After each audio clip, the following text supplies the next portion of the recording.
So hi ಎಲ್ರಿಗೂ ನಮಸ್ಕಾರ, welcome back to my YouTube channel. ಎಲ್ಲ ಏನು ಮಾಡ್ತಾಯಿದ್ದೀರಾ? ಸೊ ಆ್ಯಕ್ಚುಲಿ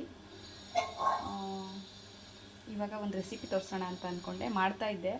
ಸೊ ಏನು ವೀಡಿಯೋ ಮಾಡ್ಕೊಳೋದು ಬೇಡ ಅಂತ ಅಂದ್ಕೊಂಡೆ. ಸೊ ಆದರೂ ಇಲ್ಲಿ ಒಂದು ವೀಡಿಯೋ ಮಾಡ್ಕೊಂಡಿರೋಣ ಅಂತ ಅಂದ್ಬಿಟ್ಟು ಫಟಾಫಟ್ ಅಂತ ನಾನು ಒಚ್ಚ ಮಾಡೋಣ ಅಂತ ಇದ್ದೀನಿ. ಆ್ಯಕ್ಚುಲಿ ದೀಪು ಅವರು ಮೊನ್ನೆ ಹೋದಾಗ ಹೊಸ ರಾಗಿ ತೊಗೊಂಬಂದಿದ್ರು.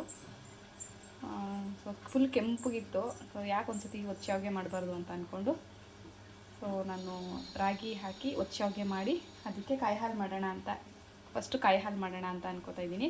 ಸೊ ಇದರೊಳಗೆ ನಾನು ಗಸಗಸೆ ಹಾಕಿದ್ದೀನಿ. ಸ್ವಲ್ಪ ಡಿಫ್ರೆಂಟಾಗಿ ಕಾಯಿ ಹಾಲು ಮಾಡೋಣ ಅಂತ ಸ್ವಲ್ಪ ಡ್ರೈ ಫ್ರೂಟ್ಸ್ ಕೂಡ ಹಾಕ್ಕೊಂಡಿದ್ದೀನಿ. ಆ್ಯಕ್ಚುಲಿ ನೆನೆಸ್ಕೊಂಡು ಹಾಕ್ಕೋಬೇಕಾಗಿತ್ತು, ಟೈಮ್ ಇರಲಿಲ್ಲ. ಸೊ ಹಾಗೆ ಹಾಕ್ಕೊಳ್ತಾ ಇದ್ದೀನಿ.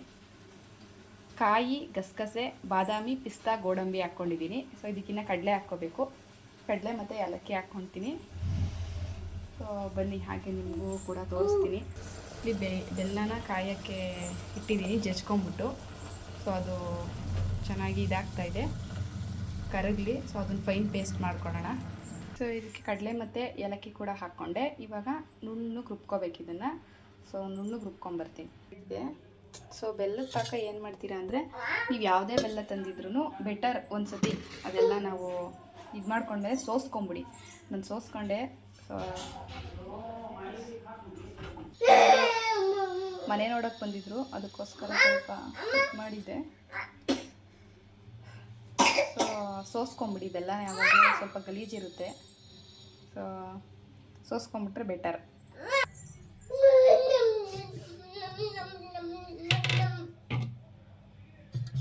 ಸೊ ಇದು ಪೇಸ್ಟ್.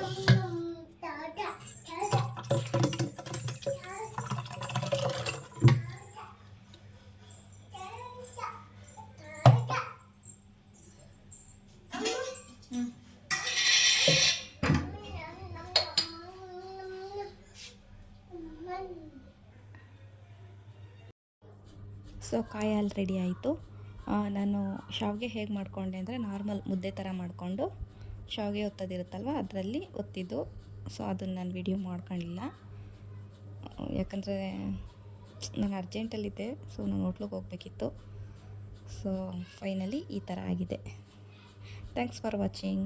ತುಂಬ ಚೆನ್ನಾಗಿತ್ತು ಆ್ಯಕ್ಚುಲಿ.